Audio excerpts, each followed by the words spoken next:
Bonjour les enfants et bienvenue dans ces vidéos qui vont donc remplacer les cours pendant quelques semaines. Alors, on prend de suite des choses sérieuses. On avait travaillé la dernière fois sur les notions de divisibilité. Je vous rappelle les critères qu'on avait vus. Un nombre divisé par 2 se termine par 0, 2, 4, 6 ou 8. Par 3, là il faut faire la somme des chiffres et regarder si c'est divisé par 3. Et par 5, si ça se termine par 0 ou par 5. On avait également vu rapidement par 4, par 9, par 10. C'est moins important, mais ça peut permettre d'aller plus vite et de se simplifier la vie. Alors, quelques exercices pour voir si on a bien compris. Vous prenez donc votre cahier, et oui, car il faut avoir son cahier avec soi, on va tout noter, on va tout travailler, vous allez faire des exercices comme toujours, comme si on était en classe, sinon ça ne sert à rien. Allez, ceux qui n'ont pas encore leur cahier, mettent en pause et ils vont le chercher. C'est bon, tout le monde a ses affaires? Ouais, admettons. Bien, alors, premier exercice.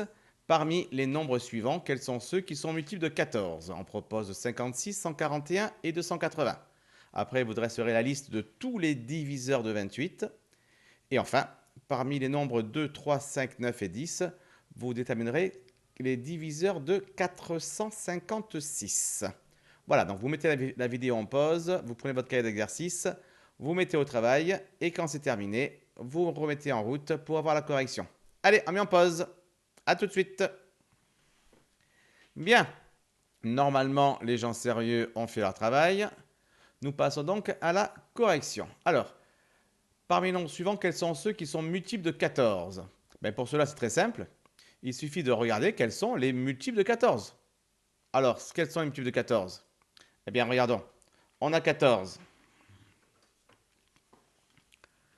Il est où? Il est là. 14 qui est là. Quels vont être ses multiples? Il y a 14 fois 2. Il y avait sur 14 du même, 14 fois 1 évidemment, mais c'est assez évident. 14 fois 2 qui fait 28. 14 fois 3 qui fait, donc là il faut calculer, hein. Donc 12, 28, 28, 32, 42 j'imagine. 42, etc. On prend donc tous les multiples de 14, donc fait la liste, et donc simplement regarder si on avait dans cette liste-là, s'il y avait les nombres qu'on a demandé, à savoir le 56, le 141 et le 280. Alors est-ce qu'il y a le 56? On va continuer à regarder, hein, tout simplement. On va continuer à regarder, donc ici. Donc 14 fois 4. 14 fois 4, ça va faire combien 14 fois 4? Alors, 4 fois 4, 16. 6, on retient 1. 4 fois 1, 4. Il a retenu 5. 56. Ben justement, tiens, le voilà, 56. Eh bien oui, 56 est un multiple de 14, parce qu'on trouve justement 56 dans la table de 14, tout simplement. Donc 56, oui. Après, il y a les autres. 141, est-ce qu'il y est? Bon, on pourrait continuer, évidemment, mais enfin, il est évident que dans cette liste, à un moment, on va avoir 14 fois 10. 14 fois 10 qui fait combien? Ah ben oui, 140, tout simplement, facile. On rajoute un 0. Si 14 fois 10 fait 140, 14 fois 11, forcément, on va rajouter 14 pour passer de l'une à l'autre. Du coup, est-ce qu'il est possible d'arriver à 141?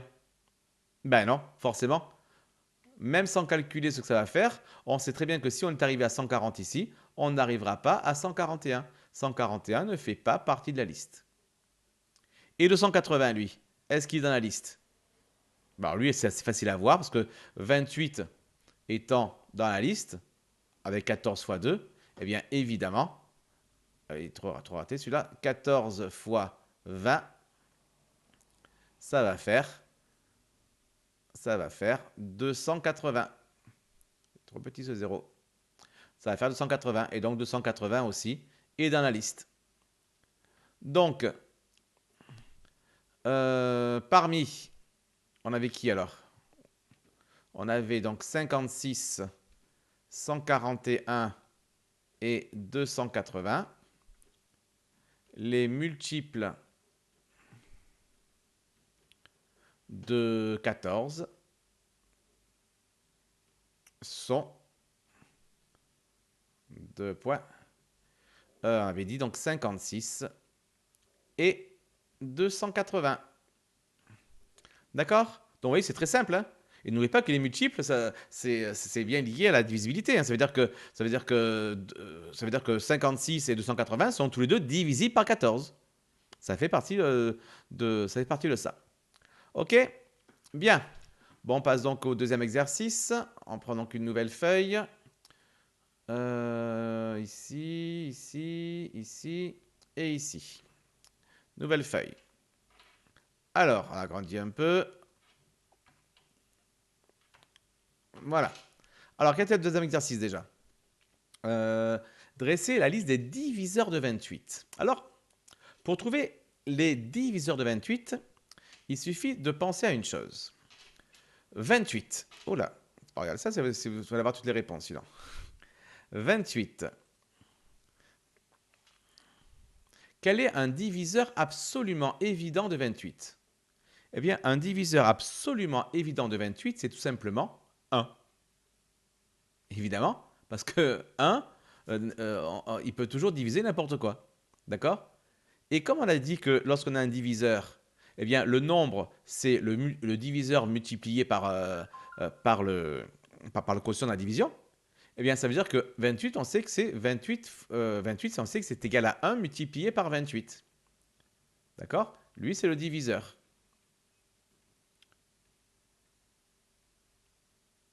Mais puisque la multiplication, vous savez, on l'a fait dans n'importe quel sens, ça veut dire que 1 fois 28, on peut aussi l'écrire 28 fois 1. Ce qui veut dire que 28 est aussi un diviseur. Ça veut dire que lorsqu'on trouve un diviseur, en réalité, en général, on en trouve 2. Donc, si je veux avoir la liste des diviseurs de 28, je vais les écrire ici. D'accord? Eh bien, j'ai le 1. Et je sais qu'en bout de course, j'aurai aussi le 28. Après, je ne les ai pas tous pour l'instant. Je continue. Après 1, il y a quoi? Il y a 2. Je regarde si donc 28 est divisible par 2. Forcément, il se termine par 8. Donc c'est bon. On peut donc écrire 28, c'est 2 fois quelque chose. 2 fois quoi? 2 fois 14. Ça veut donc dire que le 2 est un diviseur et que le 14 aussi. Je rajoute donc dans la liste le 2 et le 14.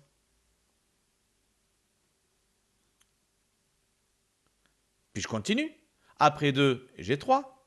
Est-ce que 28 est dans la table de 3? Je fais 8 plus 2, je trouve 10. Est-ce que 10 est dans la table de 3? Non. Eh bien 28 non plus. Donc il n'y a rien pour 3. Alors après 3, j'essaye 4. 28 était dans la table de 4. C'est 4 fois combien qui va faire 28? 4 fois 4 fois 4 fois 7. D'accord? Donc ça veut me dire que le 4 est dans la table est un diviseur, mais que 7 aussi est un diviseur. D'accord? Et on continue. Après, on va essayer avec 5. Est-ce qu'il est dans la table de 5, celui-ci? Non, évidemment, puisqu'il ne se termine ni par 0 ni par 5. Donc, grâce aux critères, on sait que ça ne marchera pas avec 5. On va donc essayer avec 6. Est-il dans la table de 6? Est-ce que c'est 6 fois quelque chose? Non, dans la table de 6, clairement, on la connaît, on sait qu'il n'y a pas 28. Donc forcément, ça ne marche pas non plus. Après 6, il y a quoi? Il y a 7. Ah, mais 7, on l'a déjà fait, 7. Il est là. Donc ça veut dire qu'on a déjà terminé. Là, les diviseurs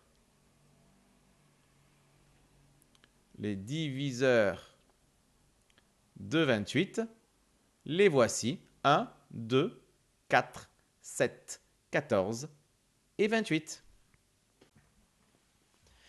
Bien, alors maintenant, on a encore le troisième exercice à faire. Parmi les nombres 2, 3, 5, 9 et 10, déterminer les diviseurs de 456. Pour cela, c'est très simple, hein. Il suffit de regarder ceux qui conviennent, ceux qui ne conviennent pas à 456. Alors, regardons donc ici. Donc, on est donc parti de qui? De 456. Et on demande d'abord, est-ce que 2 est un diviseur de 456? C'est très simple. Comment est-ce qu'on sait si 2 est un diviseur? Donc si 456 est divisible par 2? Ben, tout simplement, on regarde le dernier chiffre. C'est un 6. Est-ce que c'est 0, 2, 4, 6 ou 8? Oui, effectivement. Donc forcément, 2 est un diviseur. C'est très mal écrit, il faut bien être attentif parce que ce n'est pas toujours très lisible. Hein, de 456, c'est encore pire qu'au tableau. 456, très bien. Ensuite, on avait quel nombre il fallait tester? Il fallait tester 3. Alors, on va regarder 3. Est-ce que 3 est un diviseur de 456? Ben pour cela, il faut faire 4 plus 5 plus 6. On trouve combien? Ben, si c'est 4, 10, c'est ça que 15. 15. Est-ce que 15 est dans la table de 3? Ben oui. Et si au pire on ne le sait pas, ben on fait 1 plus 5, qui fait 6. Et 6 est dans la table de 3? Ben oui aussi. Ben là, si on ne le sait pas, c'est foutu. Hein. Donc forcément, il faut le savoir. Donc, puisque 6 et aussi 15 du coup est dans la table de 3, ben 456 aussi. Donc, du coup, nous, on est dans l'autre sens. Ce sera 3 est un diviseur. Diviseur de 456. Ensuite, après 3, c'est qui? C'est 5, j'imagine. On vérifie. 5, c'est ça. Alors, après c'est 9 et 10, on se rappellera comme ça. Alors, pour 5, du coup, 456. Comment est-ce qu'on regarde si 456, enfin si 5 est un diviseur de 456? Ben, comme pour 2, on regarde le dernier chiffre. D'accord?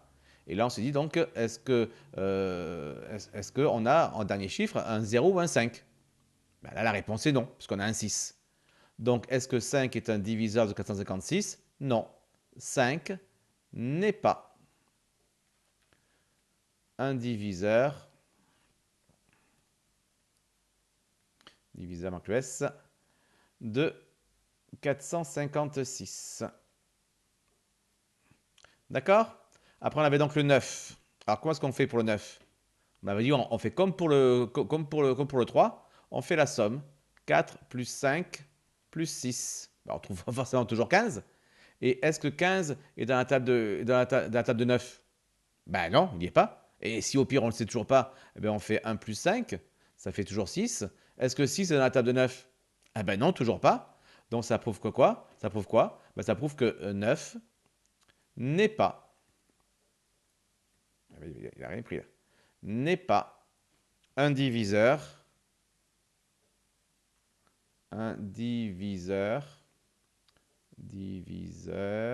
voilà, de 456. Pas mis les points. Il n'est pas beau ce point. Allez, mieux. Ensuite, on avait 10, tout simplement. Alors, 456, comment est-ce qu'on fait pour savoir si un nombre est divisible par 10? Donc, pour savoir si 10 est un diviseur, ben là encore, comme pour 2, comme pour 5, on regarde. Sauf que c'est 456. Oh là, bah, du coup, c'est rouge, tant pis. On fait quoi? On regarde le dernier chiffre. Et là, ça doit être forcément être. Ça doit être quoi? Ça doit être 0 pour être divisible par 10. Donc, pour que 10 soit un diviseur. Est-ce que c'est 0 ici? Ben non. Donc, on peut donc conclure que 10 n'est pas un diviseur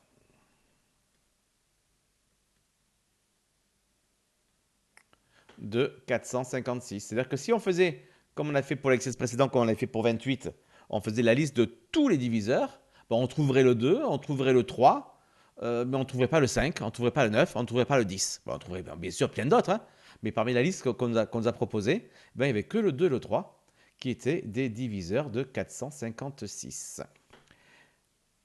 Maintenant, passons à une autre partie.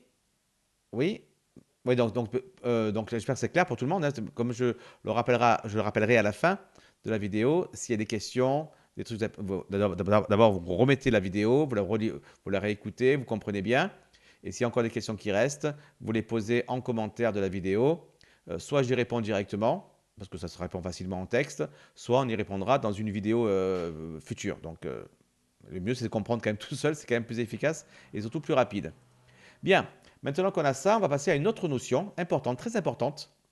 C'est la notion de nombre premier. Donc là, on repasse en partie leçon. C'est la partie 3 qu'on appelle nombre premier. C'est très très très important, nombre premier. C'est pas compliqué, mais c'est très important. Il faut donc vraiment bien les assimiler. Définition. Un nombre est premier s'il possède exactement deux diviseurs, et je rajoute distincts pour bien préciser. Il possède exactement deux diviseurs distincts, un et lui-même. Voilà, en soi, c'est pas forcément très, très clair. Mais regardons par exemple, on avait dit, on avait fait 28. Il avait plein de diviseurs. Il avait 1, il avait 28, mais il avait également 2, il avait également 14, il avait également.